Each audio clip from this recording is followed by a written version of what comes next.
Good evening, and welcome to the television graveyard.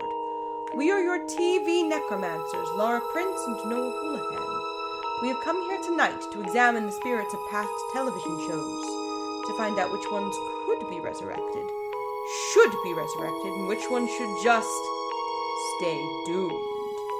This will be a podcast in which we analyze the history, the hype, and the aftermath of shows that ran only one season, including some, like this one, that ran only one episode. This is a month of legends, the best of the best and the worst of the worst. With me, as always, is Noah Houlihan. Look at me. I've become a dog. It just hit me now. Ugh. So this has actually been a really fun month until now. Yeah, that's fair. Because a lot of what we covered this month, even if it was bad, it was interesting. We're doing Poochinski today. Poochinski, yes. Poochinski is about a police officer killed in the line of duty who is brought back, transplanted, something soul of a bulldog. Yes, he becomes a dog. It's a weird show. It aired only once on July 9th, 1990. Yes, and man, we are moving at a breakneck speed through this episode. Yeah, it's short. It's 22 minutes long. Unlike the rest of the media we've consumed this week. Yes, yeah, we've been, it's Endgame. I mean, we watched Endgame. We will give no spoilers. I promise you that. I was really going to say I thought you should mark this episode Endgame spoilers. Because I feel like we're going to talk about Endgame. No, we got to talk about Poochinski. But Endgame was good. I know, but that's not what we're here for. So let's dive into it. The first thing I have to say about this is how fast it moves. It is exactly, it's under 22 minutes, which a usual TV show is 23. Oh, really? I thought 22 was the usual. The huge. This was under 22 even. This Yeah. was short, it moved quickly, and accomplished nothing. Yeah, it tries to do so much, and it really does nothing. Because our main character, Poochinski, is... You probably know him as the monster from Young Frankenstein, or Ray Romano's father. Yes. He's playing Poochinski, and he's a cop. Stanley Poochinski. And he's a great cop, but a terrible human. Yeah, he's, gross, he's vulgar, he's not very hygienic. Yes, but he's a great cop. He always gets his man. Yes. And he's hooked up with this new young rookie who is a guy from the 90s. The character's name is Robert McKay. Yes. I learned that from the IMDb page because you pretty much don't learn it from the show. Yes, he's got Mark Summers hair. And he doesn't like Poochinski because he's gruff and he eats a stinky sandwich, I think, at one point. Yeah, and he's a little gross to women. And by that I mean fairly gross to women. He is the fiancé in the Father of the Bride movie. Oh, is that where I know this guy from? Yeah, he's the guy that Steve Martin's daughter is marrying. Who were you saying is gross to women? Just for clarity. Poochinski. Okay, Yes. That's what I thought. Just wanted to clarify that. So, what's the main character's name again? Ray? No. Robert McKay. Robert. All right. So, Rob immediately wants to get a transfer because he doesn't like Poochinski, and the police chief, who is the police chief from Last Action Hero. This is 100% true. Which made my day. Is like, Poochinski's the best. How dare you? And then Poochinski does something gross. Yes. Then they're on a stakeout. Yes. And Poochinski has fallen in love with a stray bulldog. Well, what's happening is there's a stray bulldog who is hiding because a bunch of kids are messing with it. Right. So, and these are kids. These are not older teenagers. These look like 11 to 12-year-olds. Yeah, who are just playing with a dog, but don't know how to be nice to a dog. Yeah, like, they're bad kids, but I don't think a cop should have pulled a gun on them. Yeah, it was very odd that a gun came into play. I feel like that's illegal. Hey! Leave that dog alone. What's it to you, Grandpa? Easy, fella. I lost my head, you know. When you get to be my age, you forget things, like whether or not this gun is loaded. Well, there's only one way to find out. This guy's crazy. Come on! And that's the tonal issue with this show, in a nutshell, of, like, you're kind of distracted. I guess maybe we're looking at it from 2019, where we're looking at it as, like, oh, any of those kids has a cell phone, and this cop's life is over. Well, I think you could totally do that, like, kids are bothering a dog. The rookie cop would go by the book and be like, hey, kids, get away from that dog. Whatever, cop, and then there'd be problems. And you could do the bit where Poochinski, as the experienced cop, would just fire the gun into the air, which you're not supposed to do. And the kids scatter.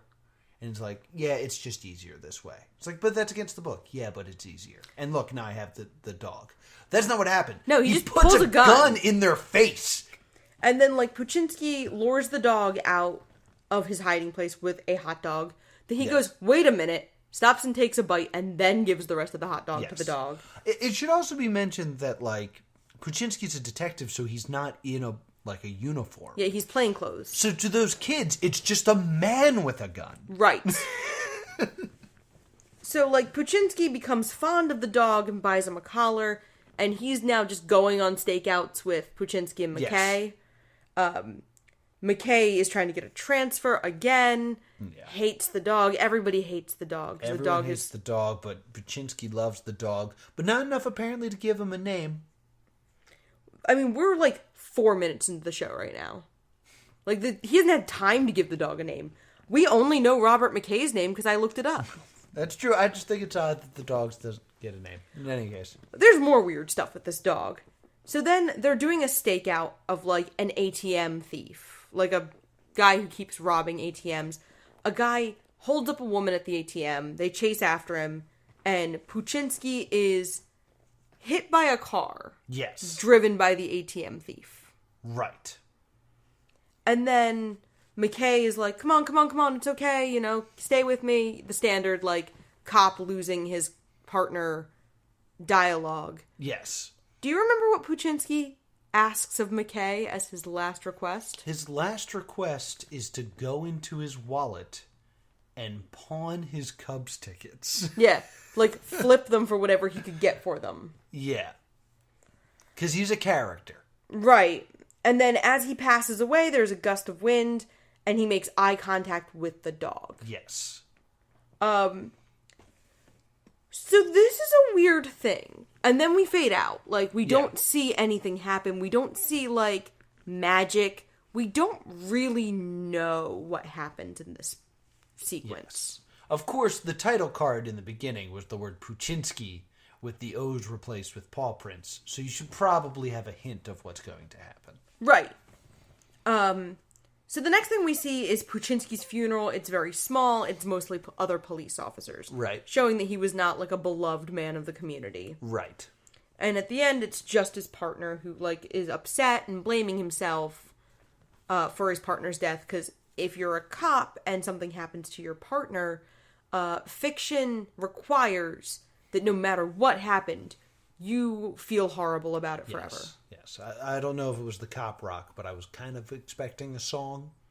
I was very disappointed there was no song. You shouldn't have been, because this was a place of heightened emotion where a song would have been appropriate. That's not where songs happened in cop rock. You're right. It was not right before a commercial break. That is true.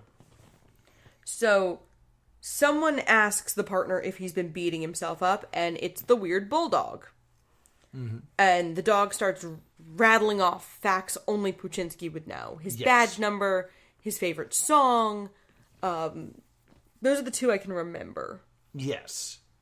Because there's a song that Poochinski keeps singing. Everybody loves somebody sometime. Everybody falls in love somehow. Now everybody... Probably not recognizable by the algorithm as a copyright strike because he doesn't sing it well. That is true. That's true. So he's able to convince his partner rather quickly that he is now a talking dog. And rather quickly, his partner accepts this. Yeah, too quickly. Yeah, like there's like a line or two of like, maybe I'm crazy, and then it's like, oh, okay, you're a dog now. What do you want to do now? And he says, Well, first I'm going to try licking myself, and then I'm going to catch my killer, and you're going to help. Yes, and that's essentially, if you could boil down this whole show to 10 seconds, it's that. yes, so that's the main premise here. I feel like, as like, the fact that we're moving at a breakneck pace here, I feel like they either needed that to be the whole episode. Mm-hmm.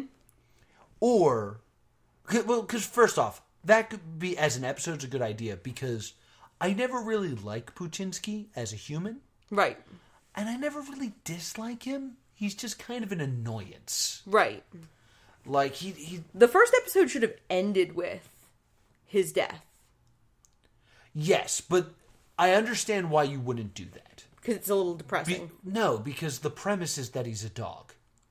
And if your whole premise is cop becomes dog, and that doesn't happen until the last minute of your show, people are going to be like, you're not giving out an impression of what your show is.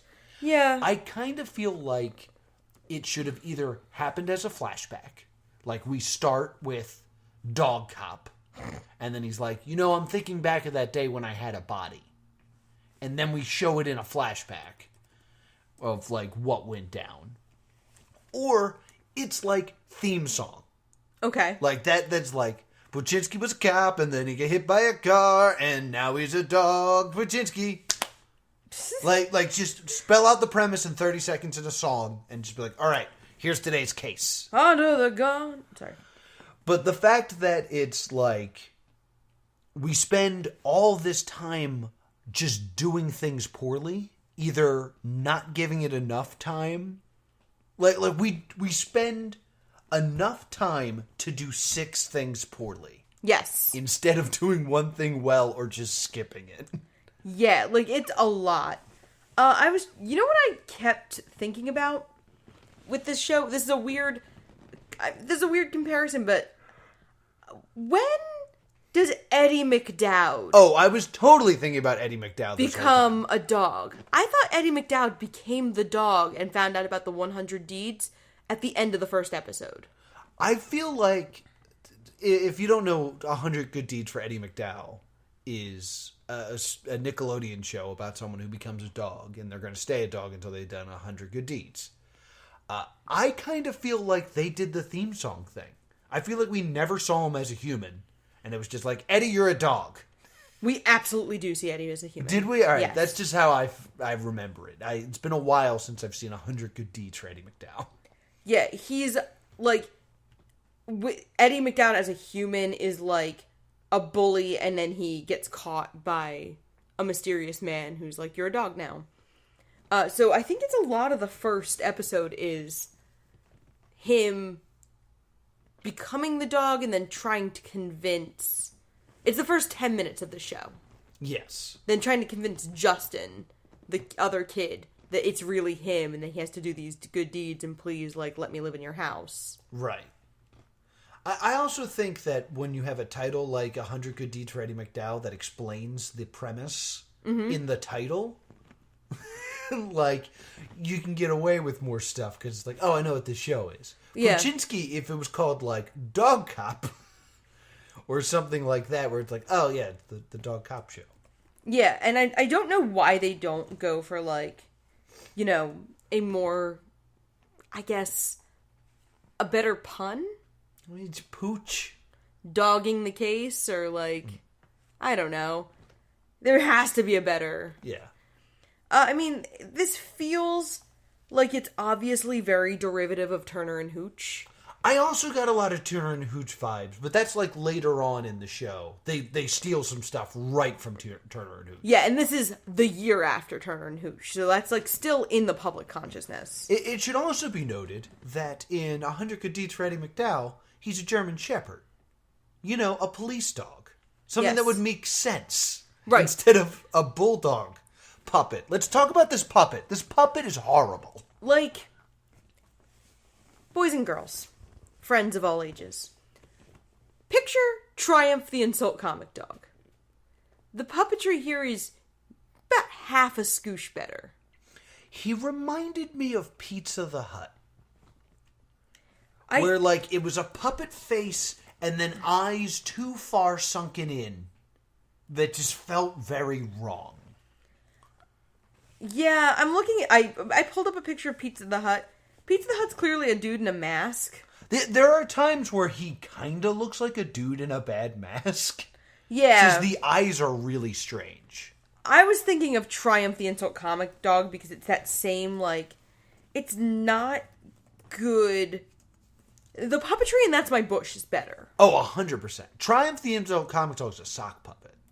Yeah, this But looks this- only slightly better. This you get to see like a full body, and yeah, like the Triumph the Insult comic dog just has a rubber face and eyes that don't move. Yeah, and the difference is Triumph is supposed to look like that. Yeah, Like, nobody is trying to sell you Triumph the Insult comic dog as this is a real dog. yeah. Look at it. Look at the eyes. Look at that. We're looking at a picture. Look at the eyes of Poochinski right now, and then compare them to the eyes of Pizza the Hut. I hate this. I hate this so much. It looks, gremlin-y? Like, it looks Yeah. like... It looks like a knockoff of Gizmo in a lot of ways. And it looks dirty. It's just like it looks like it wasn't well kept. Yeah, like, it looks cheap. It looks badly made. It looks like maybe there might be some, like, very primitive CG. Yeah, there's something like a. This is the best way I can explain it. You know when you see like some CGI and stuff, and you get that uncanny valley where it's like that looks a lot like a person, but something's wrong. Poochinski is that looks a lot like a puppet, but something's wrong. Yes. It's an uncanny valley puppet. It's like I know that's a puppet, but what the fuck's wrong with it? I couldn't find a lot of trivia for this episode, but if I had $1 every time anything that discussed Poochinski used Uncanny Valley, I'd have some dollars. Because they usually do mention the Uncanny Valley in reference to Poochinski, Yeah. because he's horrifying. So Poochinski wants to avenge his own death, and so his partner takes him to the police station, and we get this, like, the beginning of the toilet humor. Yes. Because this Shriver, this, like, rival cop who's, like, you know, a blonde, masculine, toxic masculinity poster boy, mouths off, and then Poochinski pees on his leg. Yes. And that's funny in the, like, baby geniuses, this is marketed to children way. Yeah. Like, haha, pee. Yeah, like that, like, very base toilet humor. But then the next thing is when McKay hands him off to the dispatcher, Casey, who Poochinski has already sexually harassed. Mm-hmm. And Casey is super excited to hold the dog. Because it's a dog. Because it's a good pupper. And the captain and McKay watch as Poochinski kind of just sexually assaults Casey. Yeah, as a dog.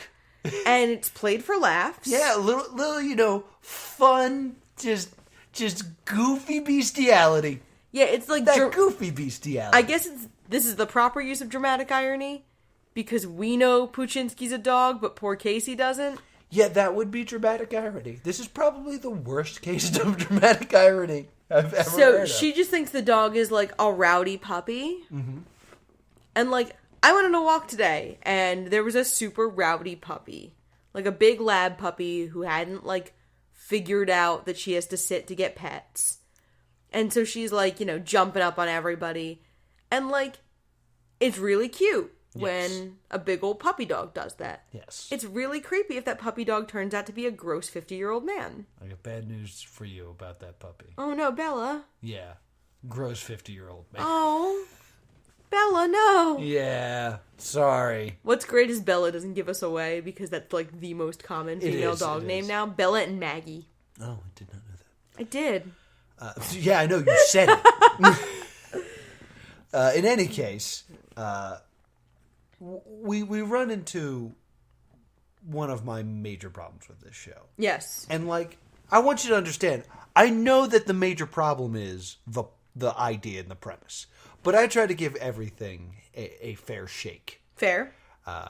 But whenever something, like, out of the ordinary happens, and there's something that I have to, suspend my disbelief for, an important thing to me is rules. Okay. So it's like, all right, this person, I'm trying to think of a good example of something that has, like, rules. A lot of horror movies, like, have rules. I mean, the Scream franchise hinges on the rules of horror movies. That's kind of not what I'm talking about. I'm talking more about, like, Candyman. Like, there's this guy that kills you, but only if you say this in the mirror 3 times. Okay, yeah. Like, it's an insane premise, but, like, there are rules that make sense within this universe. Yeah, and I think one of the biggest problems is we don't have any clue what happened. Well, I think we can get away with that. Here's my big question to you. Is his partner the only one that can hear him? I think so. Okay. That's not true. Really? Because there's a later part, because he eventually has to take Poochinski home. Right. And Poochinski is trying to set up his partner with his neighbor from down the hall, who's a recent widow, which is not an important part. She's a widow? I didn't know they said she was widowed. Yes, they specifically call her the widow. Okay, because she's a single mom with, like, a young child of maybe 6 or 7. Their names are Franny and Katie. Franny is actually, like, a notable character actress. You've seen her in other things. Such as? She's Marion in Men in Tights. Oh, wow. Yeah, like, she's Peggy in The Mask. Okay. Oh, yeah. So Poochinski, like, ties them together with his leash and things like that. And Poochinski kind of calls his partner a wuss for not making a move. Mm-hmm. And his partner doesn't want to hear it, so he puts Poochinski out. He's just, like, throws him out of the apartment. Yes. Poochinski walks down, gets in the elevator, and says, 5, please. And the person in the elevator hits 5, so he can go down to the 5th floor and go find the widow. Oh my god, I didn't even catch that. Yeah. I was probably taking notes on who Franny and Katie were.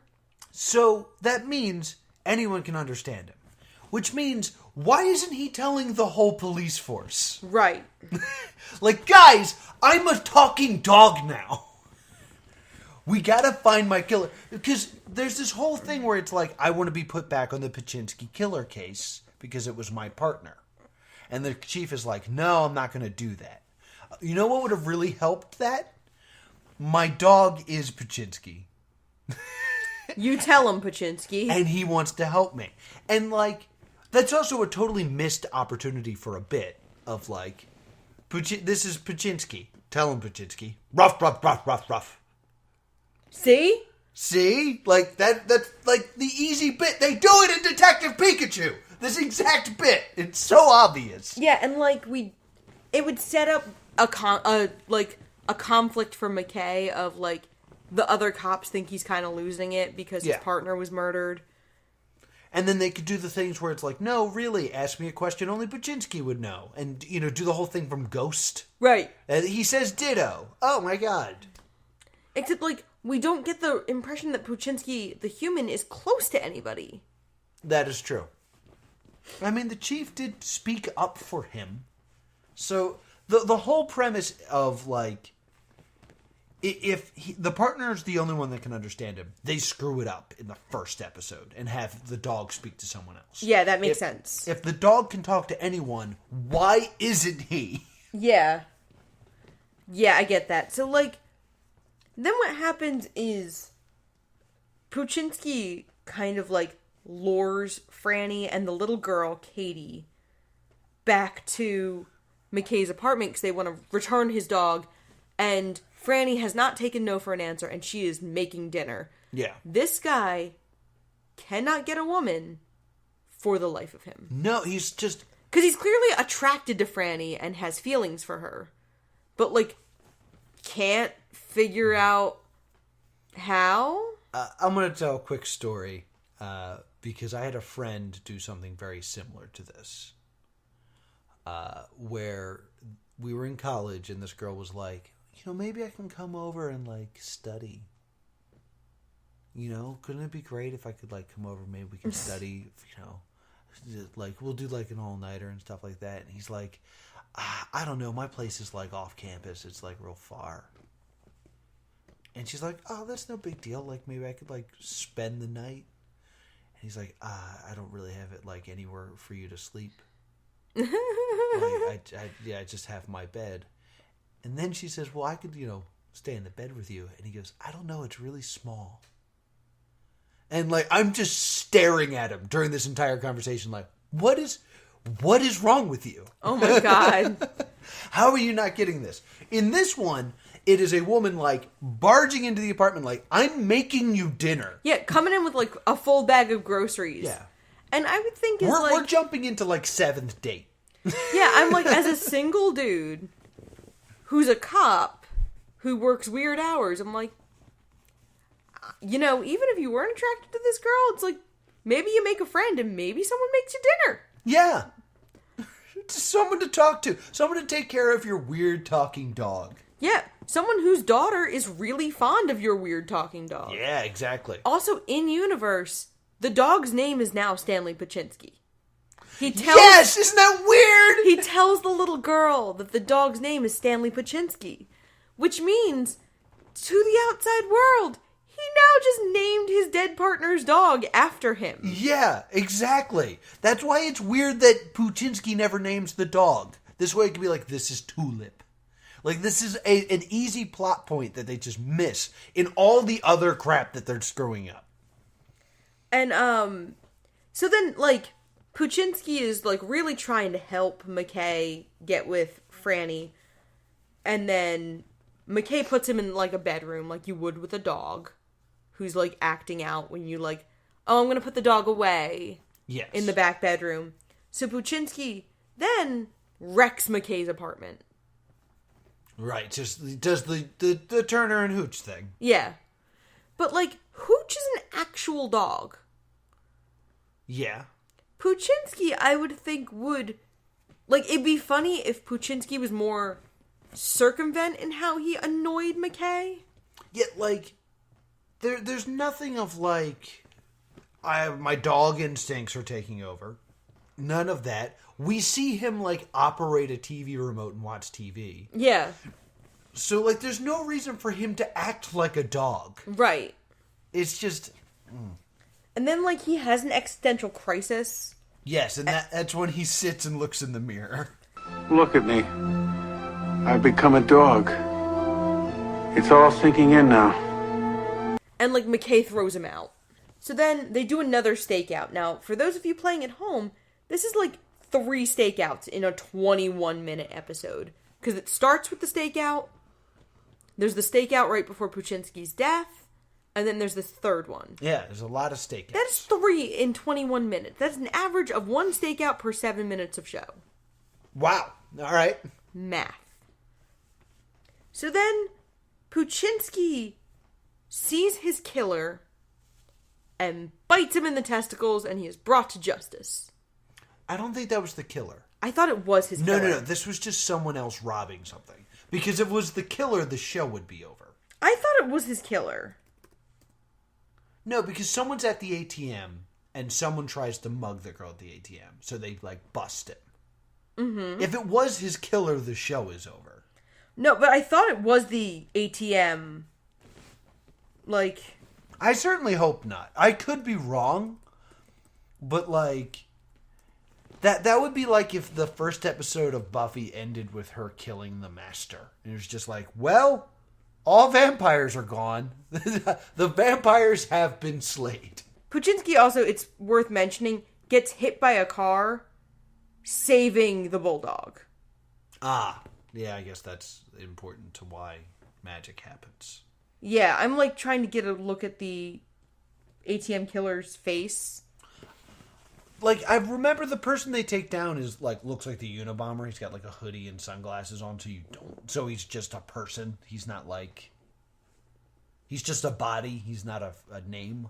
So it does really look like he catches his own killer, because then the next thing we see is Poochinski, McKay, and the captain, like, standing side by side with Poochinski wearing like a bravery medal. Oh, okay. And then, like, now they're partners, and Poochinski is actually a cop. Oh, all right. So, He's a cop dog. but like they never established that anyone knows that it's Poochinski. Absolutely not. See, this show needs to choose what it's gonna be, Right. because like it can be Air Bud, where it's just like we've decided this dog is a police officer. Yep. And it's not weird. Or it can be this whole thing where it's like, we gotta sneak around because I'm the only one that can hear you. But like, for a show that's moving at such a fast pace, because it's trying to establish everything, it establishes nothing. Correct. Like, we don't know why we like any of these people. We don't know why any of these things are happening. We watched the same show, and we had to, like, go back and look and be like, wait, what happened? Right. Because I left that show saying, okay, because I just compared it to Buffy, and I did that for a reason. Mm-hmm. The overarching big bad was going to be Poochinski's killer. Right. Plus Monster of the Week or different crimes. Yeah, procedural. But if the major crime is done, like, where is this show going next? Yeah, it looks like it was going to just become a, like, procedural comedy. Dumb. There's no reason to watch this show. It's weird because, like, we've also established that the dog is alive when Right. Poochinski dies. So, like, what happened to the consciousness of the dog? The personality of the dog? Yeah. Like, that's weird. Is Poochinski just, like, commandeering this dog's body? Yeah, it's like the Chucky movies. Is there a way out for Poochinski? Is there something... Like, I would have thought that this would be his unfinished business, and when he avenges his own death, he'd be free. I mean, the show didn't continue, so maybe. Yeah, maybe that's it. So, this was a show. This was a show. I have nothing nice to say about this show.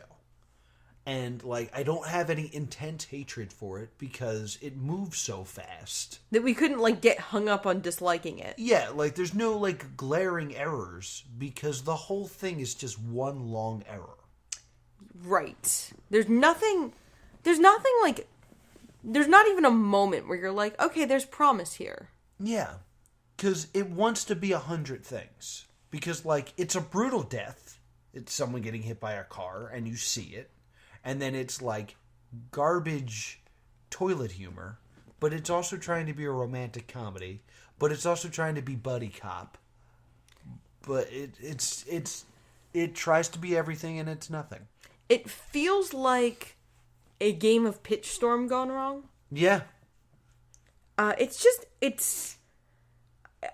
can't figure out how to save this show. It's super interesting because this month we've had some really great conversations about, like, Heil Honey, I'm Home was bad but spurred a really good conversation. Yeah. Turn On was fascinating. This is the first show this month where we've been like, yeah, turns out. I was explaining this podcast to someone recently. Right. And I told her that the thesis of this podcast is that there are many reasons a show is unsuccessful, and quality is almost never the defining factor. This one it is. This is a bad show. I'd like to point at the film Get 'Em to the Greek. Okay. You familiar with this film? I am, yes. Yes, Russell Brand is Aldous Snow. Throughout that show, or throughout that film, there's commercials for the new Sarah Marshall show. Okay, that's funny. Yeah. So it's referencing Forgetting Sarah Marshall. I forget what she was basically on CSI before. But Yeah. that show gets canceled at the end of that film. So she has a new show. And it's called Animal Instincts. She solves crimes, but is part animal, so she can like smell things, and like she kind of like hunts like a wolf and stuff like that.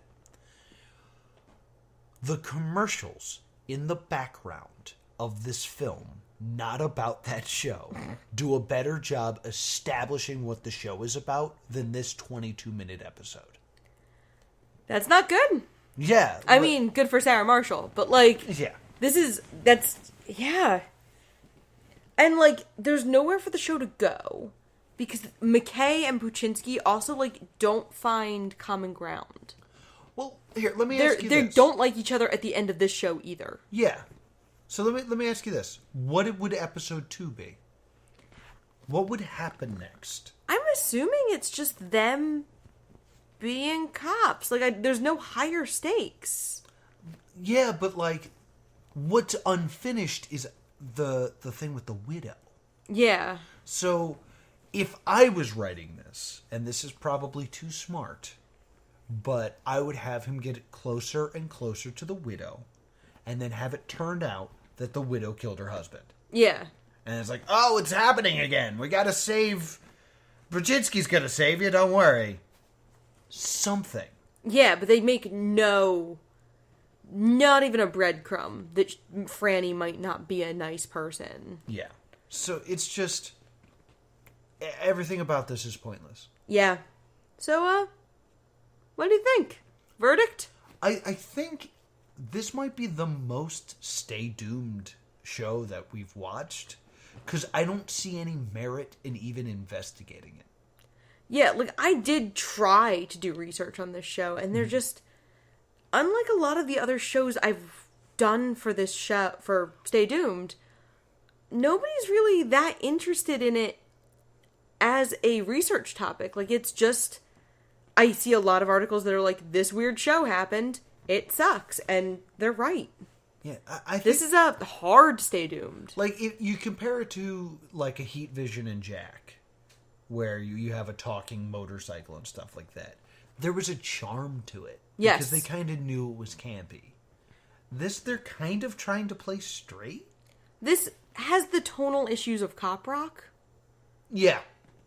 But no driving drama. Yeah, no stakes. No stakes.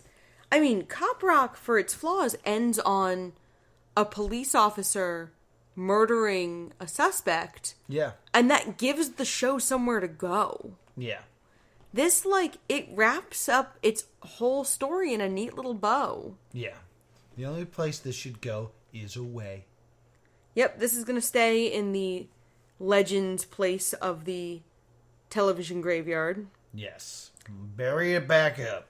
So, what's next for Stay Doomed? So, this is going to be very interesting. So, stay with me here, guys. Next month is television specials.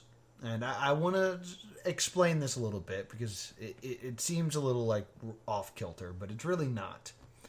We're talking about those things that had like one airing. It wasn't a series. It was just like a special presentation or a one-night event. Yes. Now, the thing is, if it's good, there will always be more of it. See also Penn and Teller. Yeah. Penn and Teller specials, they ran 1 or 2 a year. Yeah. Because they were great. So, like, while there's still special events, there were many of them. You know, your Charlie Browns, your Al TVs, your Breaking the Magician's Code, your When Blank Attacks. They didn't stay doomed. They were such a big special event that it was like, all right, we need more celebrity boxing. Let's go. There's also the ones that ran one episode, one special, and was like, well, that was a waste of time. Never again. Yes, and we're pretty excited about doing these. Yeah, so we're going to look at TV specials. We got a couple suggestions that we do like, so we're probably going to do them. But our first one, out the gate, is Eaten Alive, which is the story of a man who makes a special suit so he can get swallowed by an anaconda. Like one does. So we're going to be doing that next month. That will be the month of May. Yes. Then, we're going to reveal this now. June and July will be listener's choice or, cleanup. the things that we really want done or fans really want done. Yes. So make your suggestions, because we're going to do that for 2 months. Yep. And August will be the 1-year anniversary of Stay Doomed. And we've decided, after some discussion, this is going to be a 1-year project. Because that's irony. Yeah, it makes more sense if this runs only one year. season. So this will also be a 1-season wonder. We're working on a new podcast after Stay Doomed. So we're not going to go away. Nope. But basically, in doing Stay Doomed, we discovered something else we wanted to do with this podcast. And we can't really do it with Stay Doomed. So more details later, but that's just a little taste. So, recap. Eaten Alive next week. Month of May, TV specials. June and July, requests. And then something new this way comes. Oh, I just got a text. Somebody requested Daisy of Love. Yeah, that was you. No, I got this text. No. You texted you. It says Laura and Laura. You can't do that. Yes, you can! Our loyal listener, Laura, definitely not Prince, requested it. Yeah, Daisy of Love, it's coming, I know. Yes! All right, so, Where can people find us, Laura? people can find us at The Stay Doomed Show at gmail.com or Facebook and Twitter at Stay Doomed. And where can people see us live? People can see us live from June 22nd through 24th at the Too Many Games Expo in Oaks, PA. Yes, sorry, I was trying to think if there was another one between now and then, but May's kind of quiet now. Yeah, May's kind of quiet, so we can work on Stay Doomed stuff. If you want to talk to me about your favorite television special, or more likely your least favorite television special, I'm at TV's Noah. If you have any way to get Megan Once a Millionaire, any way, I'm Laura Prince at Priorities. Until next time, stay doomed.